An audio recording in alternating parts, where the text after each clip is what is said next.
ही महामहिम्नां महनीयकीर्ति नादानुसंधान विधान योगी भारत देशस्य शिवाय अवतारः अज्ञानतिमिरान्धस्य ज्ञानाञ्जनशलाकया चक्षुरुन्मीलितं येन तस्मै श्रीगुरुवे नमः। अखण्डमण्डलाकारं व्याप्तं येन चराचरं तत्पदं दर्शितं येन तस्मै श्रीगुरुवे नमः। गुरुर्ब्रह्मा गुरुर्विष्णु गुरुर्देवो महेश्वरः गुरुः साक्षात् परब्रह्म तस्मै श्रीगुरुवे नमः। परम गुरुवे नमः परात्पर गुरुवे नमः परमात्मा गुरुवे नमः आत्मा गुरुवे नमः आदि गुरुदेव अनादि गुरुदेव अनंत गुरुदेव अखिल गुरुदेव चरण गुरुदेव शरण गुरुदेव श्री गुरु महाराज चरणारविंद नमो नमस्ते। नमस्ते महर्षि देवाय नमस्ते ब्रह्म रूपिणो नमस्ते सच्चिदानंदं ब्रह्म मेहि गुरु नमस्ते। नमो पापहरणाय नमस्ते संवितनायके नमस्ते बंधनाशाय मेहि गुरु नमस्ते। विद्या विनय संपन्नं भवपाशविदारकं श्री महर्षि महात्मानं भूयो भूयो स्मरामि भूयो भूयो नमाम्यहं भूयो भूयो प्रेम से बोलिए श्री सद्गुरु महाराज की जय। श्री सद्गुरु महाराज की जय। श्री सद्गुरु महाराज की जय। अव्यक्त रूप में उपस्थित कण कण में विराजमान निरत निरंतर स्मरणीय मर्यादा पुरुषोत्तम गुरुदेव भगवान के पावन पाद पद्मों में मेरा कोटि नमन एवं व्यक्त रूप में उपस्थित पूज्यपाद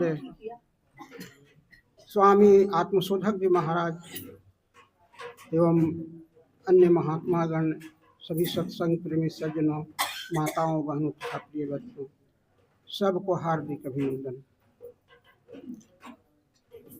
आज का दिन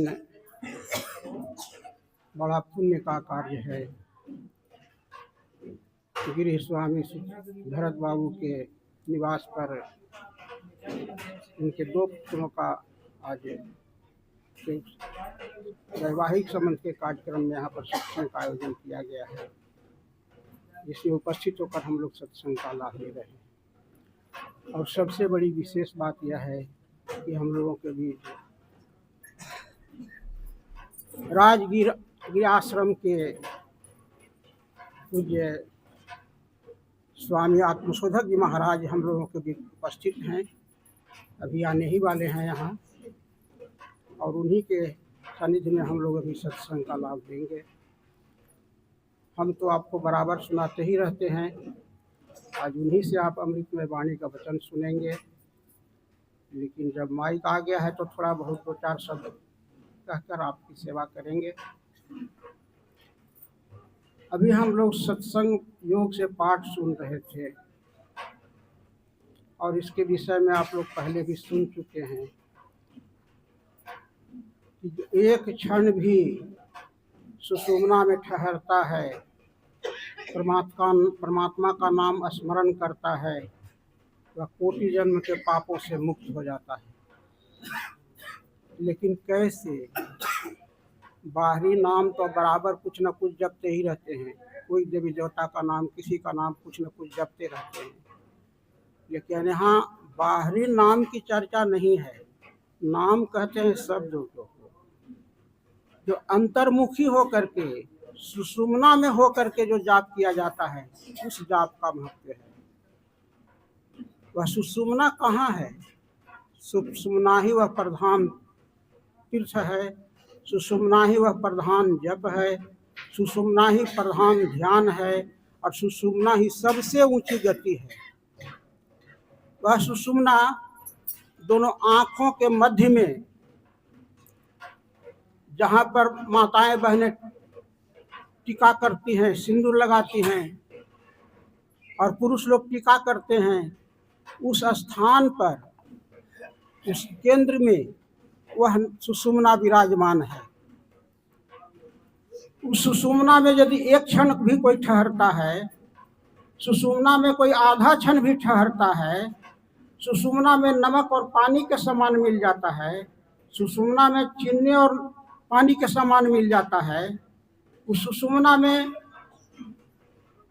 दूध और पानी के समान यदि कोई मिल जाता है साधक, तो उसके करोड़ों जन्म का पाप नाश हो जाता है। हम लोग उपनिषद में पढ़ते हैं, सुषुम्नायाम यदा योगी क्षणैकमपि तिष्ठति, सुषुम्नायाम यदा योगी क्षणार्धमपि तिष्ठति, सुषुम्नायाम यदा योगी लीयते निरक्षीरवत, सुषुम्नायाम यदा योगी सुलग्नो लवनामवत, तभिद्यते हृदय ग्रंथि छिद्यते सर्व संशया क्षीयन्ते चास्य कर्माणि तस्मिन् दृष्टे परावरे। उसके सभी पापों का नाश हो जाता है और वह परे पैसे परे ब्रह्म को देखने में समर्थ हो जाता है। उसी को आप सुन रहे थे कि जो उसमें मिल जाता है वह परम ब्रह्म को प्राप्त करता है, परम ब्रह्म परमात्मा से जाकर के मिलकर एक हो जाता है। तो वैसा वह स्थान है। आप जाबाल दर्शनोपनिषद में आया है वर्णन में, यत्री ऋषि और याज्ञवल्क्य का संवाद। उसमें कहते हैं कि पूछ रहे हैं यत्री ऋषि याज्ञवल्क्य से कि यह अव्यक्त अनंत आत्मा कहाँ पर विराजमान है। तो कहते हैं कि वह अविमुक्त में प्रतिष्ठित है। फिर पूछते हैं तो अविमुक्त कहाँ है, तो वह वर्णा और नासी के बीच में प्रतिष्ठित है। वह वर्णा और नासी कहाँ है, तो सभी इंद्रिय की दोषों को जो वर्ण करता है वह वर्णा कहलाता है, और सभी इंद्रिय के पापों का जो नाश करता है वह नासी कहलाता है। वह स्थान कहाँ है, तो वह दोनों भौं और नासिका का जो मिलन स्थान है, दोनों भौं और नाक का जो मिलन स्थान है, वही वह स्थान है। उस स्थान में ब्रह्मज्ञानी जो ब्रह्म जानने की चेष्टा करते हैं, उस स्थान में अपने को ध्यान लगा करके वहां पर ब्रह्म को साक्षात्कार करने की चेष्टा करते हैं।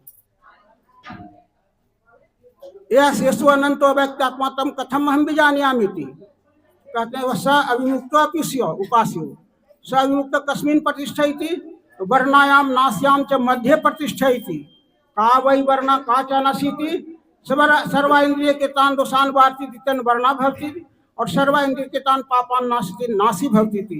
कथम स्थानम भवति, भ्रूर ग्रहणस्य संधिर भवति, ये संधि स्थान ब्रह्म विदुपासति। ब्रह्म उस ब्रह्म ज्ञानी जो होते हैं, ब्रह्म को जानने की चेष्टा करने वाले, उस समय उस स्थान पर अपने को टिका करके और उससे ब्रह्म साक्षात्कार